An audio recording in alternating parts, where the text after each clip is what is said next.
When I debate with Jews and Muslims and Christians, I very often find, I say, well, do you really believe there was a virgin birth? Do you really believe in a Genesis creation? Do you really believe in bodily resurrection? And I get a sort of Monty Python reply. Well, there's a little bit of metaphorical, really.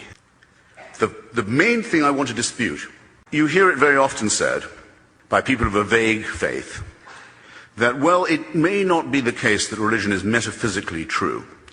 Its figures and its stories may be legendary or dwell on the edge of myth. Its truth claims may be laughable.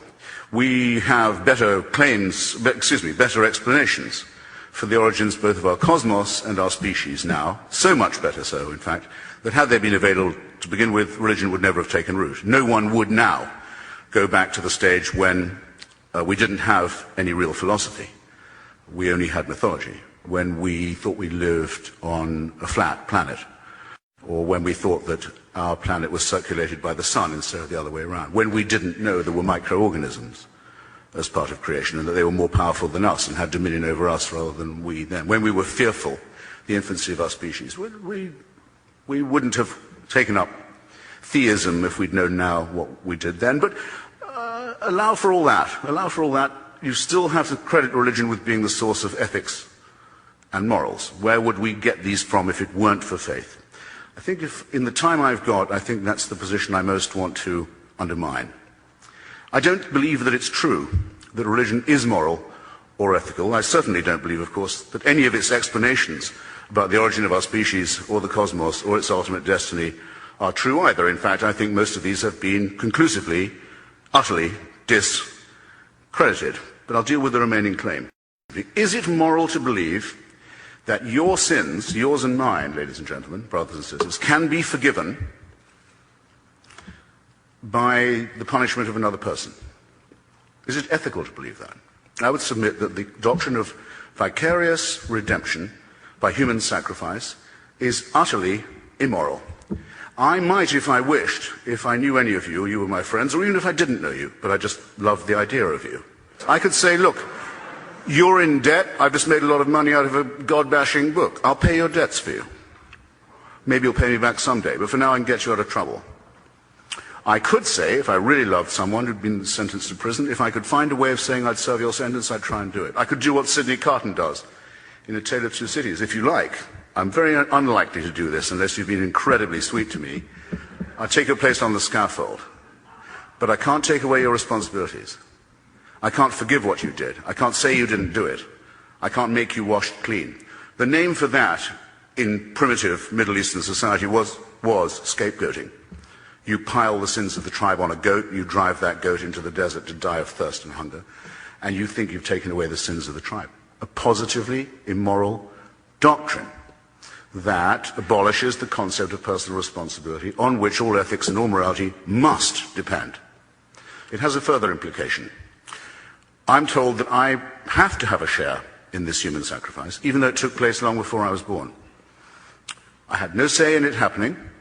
I wasn't consulted about it. Had I been present, I would have been bound to do my best to stop the public torture and execution of an eccentric preacher.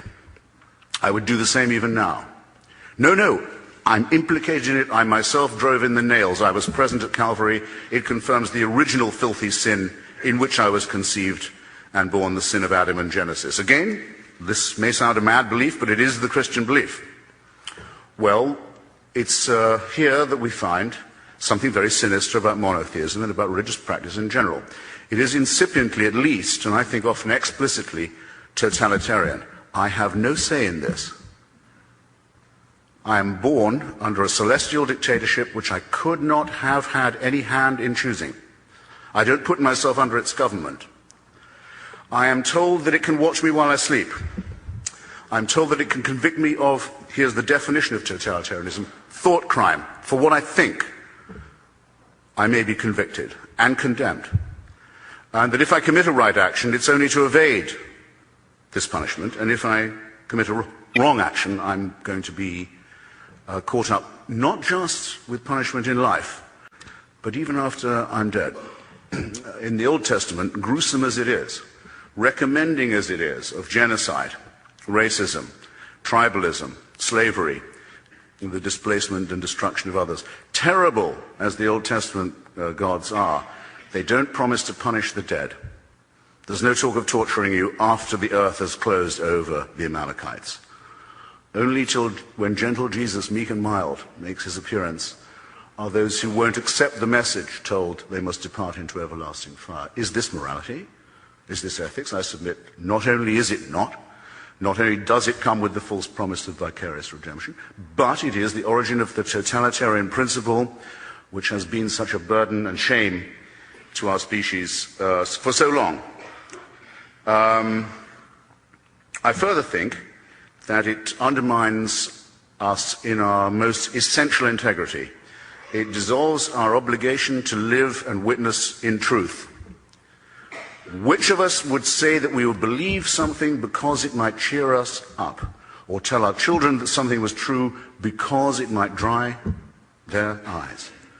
Which of us indulges in wishful thinking, who really cares about the pursuit of truth at all costs and at all hazards? Can it not be said, do you not in fact hear it said repeatedly about religion and by the religious themselves that, well, it may not be really true, the stories may be fairy tales, the history may be dubious, but it provides consolation? Can anyone hear themselves saying this or have it said of them without some kind of embarrassment, without the concession that thinking here is directly wishful? That yes, it would be nice if you could throw your sins and your responsibilities on someone else and have them dissolved, but it's not true, and it's not morally sound. On our integrity, our basic integrity in knowing right from wrong and being able to choose the right action over a wrong one, I think one must repudiate the claim that one doesn't have this moral discrimination innately, that no, it must come only from the agency of a celestial dictatorship, which one must love and simultaneously fear. What is it like? I've never tried it. I've never been a cleric. What is it like to lie to children for a living and tell them that they have an authority that they must love, compulsory love, what a grotesque idea, and be terrified of at the same time? What's that like, I want to know? And that we don't have an innate sense of right and wrong. The children don't have an innate sense of fairness and decency, which of course they do. What is it like? I can personalize it to this extent. My mother's Jewish ancestors are told that until they got to Sinai, they'd been dragging themselves around the desert under the impression that adultery, murder, theft and perjury were all fine. They get to Mount Sinai only to be told it's not kosher after all. I'm sorry. Excuse me. We must have more self-respect than that for us, for ourselves and for others. Of course, the story is a fiction. It's a fabrication exposed conclusively by Israeli archaeology. Nothing of the sort ever took place, but suppose we take the metaphor. It's an insult. It's an insult to us. It's an insult to our deepest integrity. No, if we'd believed that perjury, murder and theft were all right, we wouldn't have got as far as the foot of Mount Sinai or anywhere else.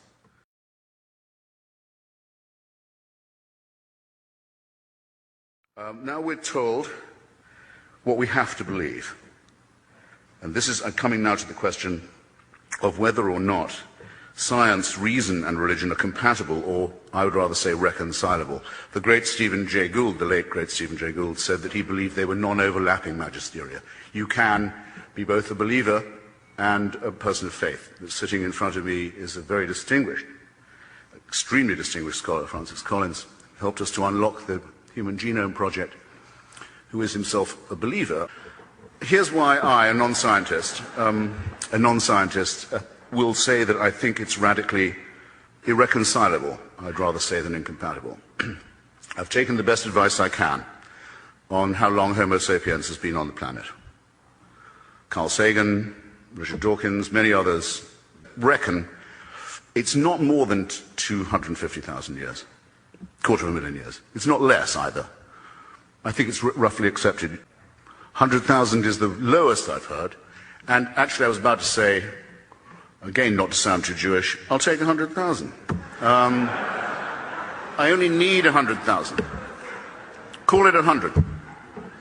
For 100,000 years, Homo sapiens was born usually, well, not usually, but very often dying in the process or killing its mother in the process.